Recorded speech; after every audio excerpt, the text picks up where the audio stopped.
Hi everyone, this is Caroline Speaks, the State of Our World on Friday, August 7th, 2020. Let's see what it is. Okay.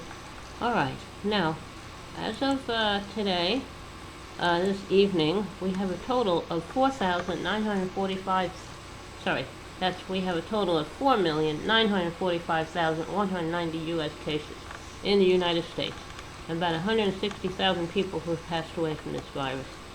That's the main headline.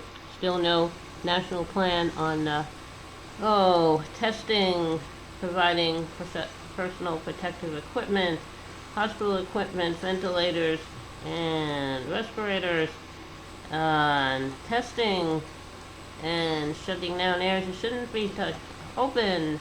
And it's still talking about opening schools. That's a really big push of the Trump administration. Let's reopen those schools.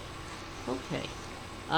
Based on that, I would like to read to you a post from someone I know indirectly in Florida. She's a teacher in Florida. She's a friend of my friend Marlene, who lives in Florida.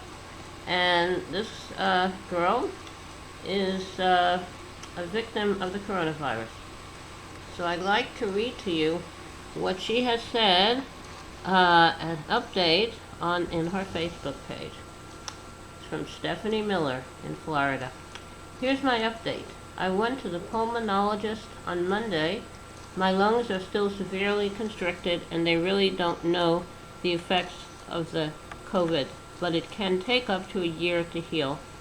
I have to go back in another month to get another lung x-ray, working with the speech therapist to expand my lung capacity so I don't run out of air while I talk and when to pause for breath. My neurologist ordered an MRI, which the insurance denied, but the hospital fought for me and got it approved. My neurologist couldn't believe how much progress I made since my cervical spine is so compressed. He was shocked. He referred me to a neurosurgeon and waiting for them to call to schedule an appointment. Went to the ENT today. My vocal cords still need healing.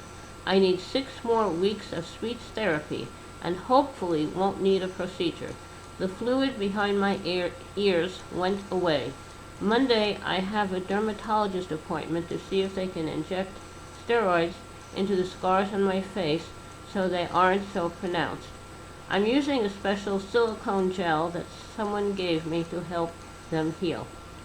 The acupuncture and herbs are helping a lot. My circulation is getting stronger, but my CHI is still so low. The inflammation has gone down, but still so much in my feet. They ache badly at times. Aches and pains come and go. The Aleve helps, and gabapentin at night. I do good sometimes and hurt badly other times. Fatigue and brain fog comes and goes. Put on makeup today to feel like my old self. My hair is in a bun because it falls out in huge globs. It's very alarming. My mom has the same issue. The pulmonologist said COVID affects the circulation, thus the follicles on my head. I'm getting a haircut next week. I'm going to have to cut it off a lot. Here's my realization. I hope it helps you. I didn't take care of myself well enough pre-COVID. I kept getting flus, colds, and seasonal allergies, and my asthma kept flaring up. I didn't follow up with the pulmonologist and slacked on the inhalers. I didn't want to spend the money on co-pays and deductibles. After leaving work, I didn't want to be bothered with doctor appointments. My back and neck were tight and sore, and I kept saying I would walk and do yoga daily, but slacked off. So when COVID hit, it crushed me. I tend to put others first, and I'm learning to take better care of myself. I have a strong spirit, and I push through any obstacle no matter how afraid I am, how little confidence I have in myself, or how hard it is. I have my mom's feisty personality. We start online teaching next week, and yes, it's overwhelming, but I'm going to give it my all. Started COVID around April 10th, went into the hospital April 15th, on the ventilator from April 20th to May 11th, home from the hospital and rehab June 4th. Okay, this I am actually reading Stefanie's posting on her Facebook page, and posting as of today, August 7th, 2020. It was made earlier today.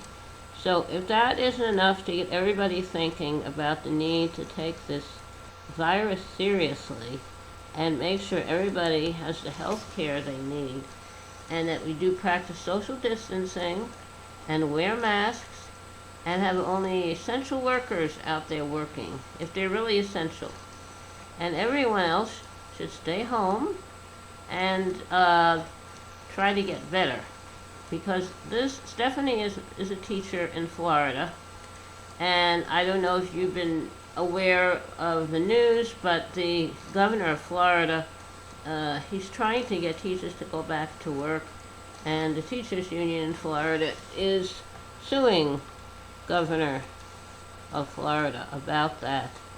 So, but based on what she says, her school, district at least, hopefully all of Florida, will be having online teaching next week.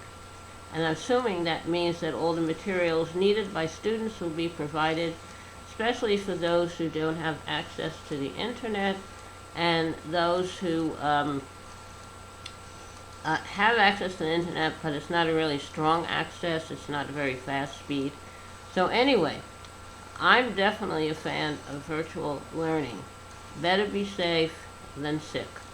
As far as the kids and being able to socialize, there'll be plenty of time for that when we get back to normal, whatever normal is.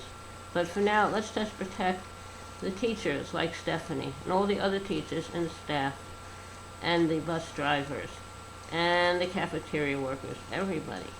Let's protect everybody, because the people who are making these policies saying go back to school, reopen those schools, sit in their ivory towers. They do not have to go out. They do not have to be around people if they don't want to. They can be very safe. So let's protect our very essential workers, the teachers, and all the people who support them. Okay. Now,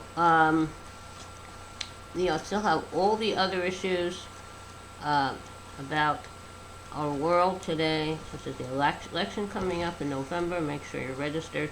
Get the information you need so you can support the issues and candidates of your choice. And protect vulnerable populations. Only go out when you have to. Practice social distancing. Wear a mask. Wear gloves if necessary. And contact your legislators at the local, state, and the federal level to make sure they put it in policy to protect us all. And think of these asylum seekers. They don't have anyone speaking for them. Their asylum is basically denied if they're put in detention or if they're deported. So think of those people. Okay, hang on for 1 minute. Alright, everybody. Hope you like hearing Stefanie's story. I'm going to also put it on YouTube where I post this video, so you'll be able to read it. Now, let's have a little song, since it is getting late. I'd like to sing Another You. I believe this was written by Tom Springfield, who was a part of Springfield Trio folk group, with his sister Dusty, who's the lead singer, who became an international singing star.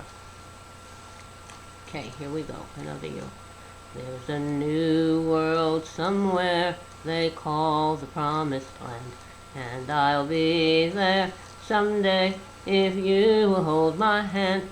I just need you there beside me no matter what I do, for I know I'll never find another you. There is always somebody for each of us, they say, and you'll be my someone forever and a day. I could search the whole world over until my life is through, but I know I'll never find another you. It's a long, long journey, so stay by my side. When I walk through the storm, you'll be my guide, be my guide. If they gave me a fortune, my pleasure would be small. I would lose it all tomorrow, and never mind at all. But if I should lose your love, dear, I don't know what I'd do, for I know I'll never find another you. Okay, that was Another You, written by member of the Springfield Folk Trio, and the lead singer is Dusty Springfield, international singing star. All right.